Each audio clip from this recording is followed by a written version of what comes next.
significa isso? Não se deitou? Tornou-se vestir? É verdade, Torres.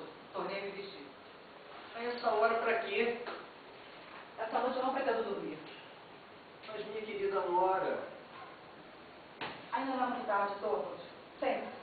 Que é isso? Vamos conversar. Essa expressão rígida em seu rosto. Sente. Tenho muito a lhe dizer. Você está me inquietando. Não a compreendo.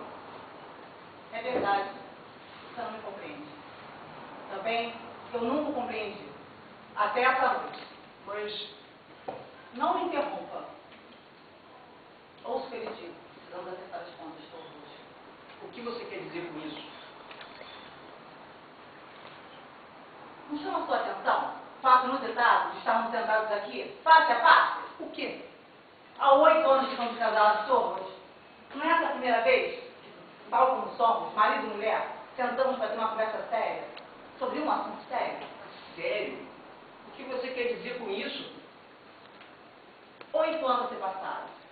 Até mais se contarmos desde o nosso primeiro encontro, sem que tivéssemos trocado um assunto sério, nos aprofundarmos sobre o que quer que fosse. Você acha que eu deveria envolvê-la sempre nas minhas preocupações, em relação às quais você nada poderia fazer? Eu não me refiro a preocupações. Eu quero dizer que a gente nunca teve uma conversa séria sobre um assunto sério. Minha querida Nora, o que isso lhe traria de bom? É esse o ponto. Você não me compreende. Tenho sido tratada muito injustamente, Torres. Primeiro por meu pai, depois por você. Por quê? Por nós dois? E quem amou tanto como nós? Vocês jamais me amaram. Apenas fizeram divertido se encantar comigo. Nora, o que você está dizendo? Quero dizer, quando eu morava com meu pai, eles tinham suas ideias. Eu as partilhava. Se acaso eu pensasse diferente, eu não diria, pois ele não teria gostado. Me chamava sua bonequinha e brincava comigo. Da mesma forma que eu brincava com as minhas bonecas. E aí, eu vim morar aqui, na sua casa. Você utiliza umas expressões singulares para falar do nosso casamento? Eu quero dizer, Torres, que das mãos do meu pai passei para suas mãos. Você arrumou tudo ao seu gosto. Gosto que eu partilhava. Fingia partilhar, não sei ao certo, talvez ambas as coisas. Ora uma, ora outra.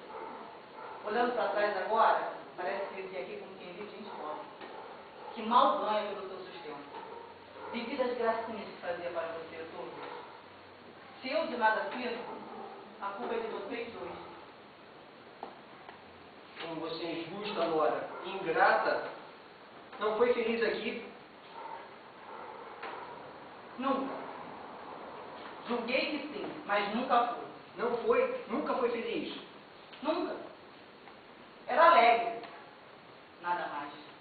Você sempre foi tão amável comigo, Torres. Mas a nossa casa nunca passou de um quarto de bebês. Fui sua boneca esposa, como fui boneca filha na casa do meu pai. Eu achava engraçado quando você me levantava e brincava comigo. Da mesma forma que nossos filhos acham engraçado quando eu brinco com eles. Esse foi o nosso casamento. Nora, descontando o exagero, há uma certa verdade no que você diz. Mas para o futuro tudo mudará. O tempo do recreio passou, agora vem o tempo da educação. Educação de quem? A minha ou das crianças? Uma e outra, querida Nora. Não, Torres, não. Você não é a pessoa mais indicada para me tornar uma verdadeira esposa. E é você quem diz isso. E eu, de que maneira poderia educá-los? Nora. Não, que você dizia ainda há pouco, que esta função você jamais ousaria me confiar? Ah, disso num momento de irritação. Você não deve levar isso em conta. Você está certo. Essa é uma função que eu devo fazer sozinha. Primeiro eu devo educar a mim mesma. Para isso, eu vou te deixar. O que você está dizendo?